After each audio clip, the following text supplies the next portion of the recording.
months had passed since Harry had found out that his Defence Against the Dark Arts teacher, Alistair Moody, had not been who he'd seemed.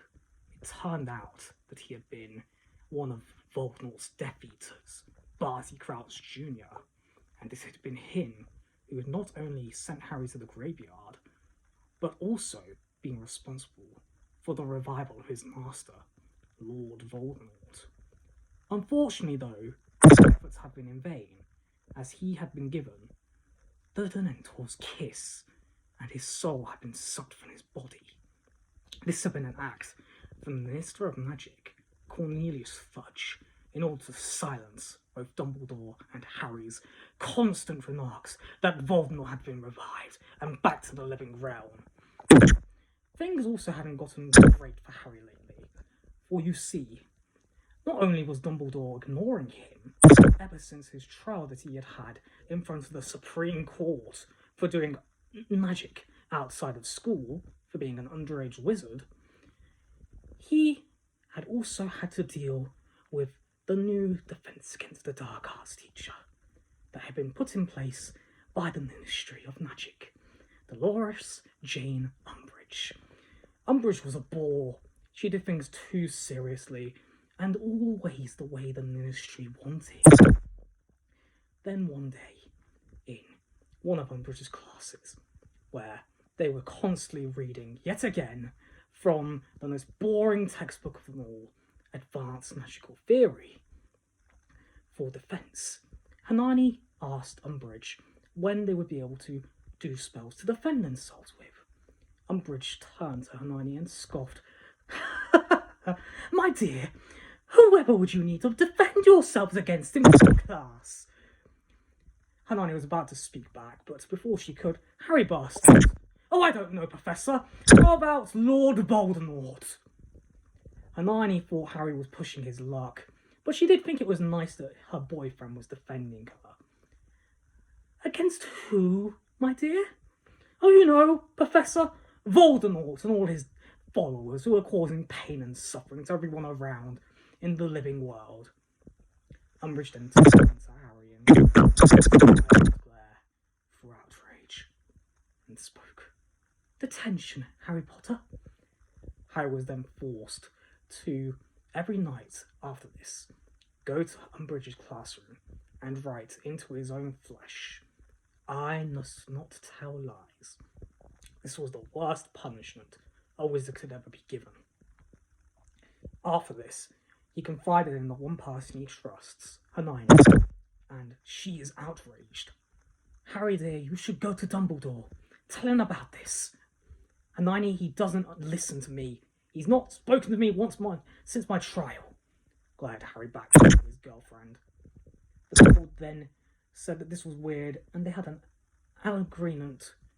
disagreement for the next few days. But after this, a few weeks later, something happened that would change Harry's life forever. In one of Snape's, yet again, most boring potions lessons, which Harry absolutely despised, the potions master was being observed for some strange reason by Dolores Umbridge, and was constantly being asked questions which the hook-nosed professor despised. He was about to check over one of the students' work when Snape was yet again asked another question by Unbridge. "So you first resigned for the Defence Against the Dark Arts position, yes?" Snape stared at Unbridge, fury in his eyes, and said in a drawling, scowled voice, "Yes." Umbridge chose to ignore this, however, and pushed on with her questions. "But you were unsuccessful?"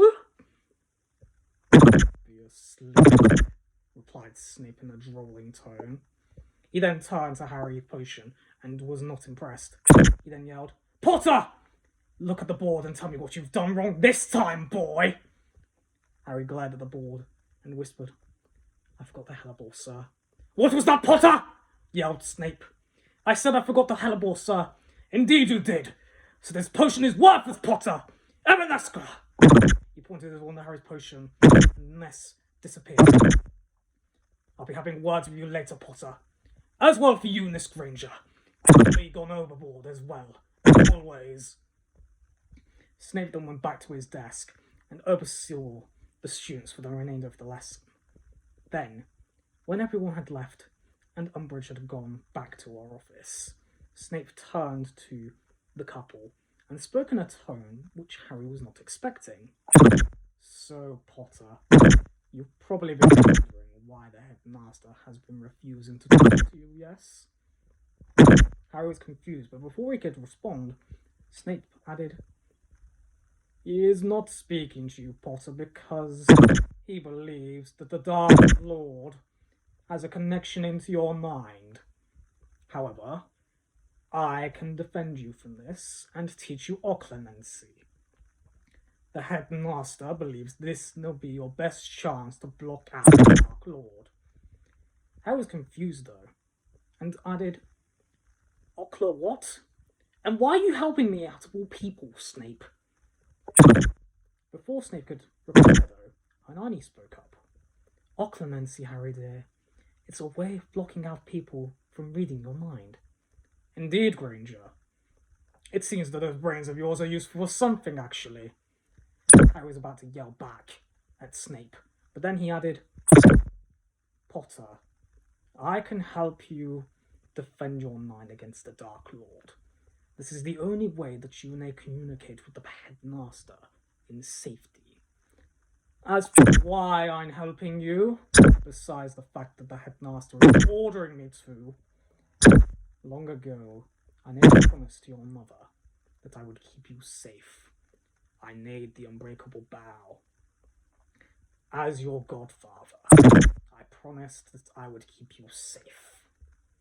And that is where we're going to be leaving things for right now. So guys, what did you think of this part of Harry and Hermione falling in love? Let me know in the comments down below, and I'll see you in the next video. Take care now, bye.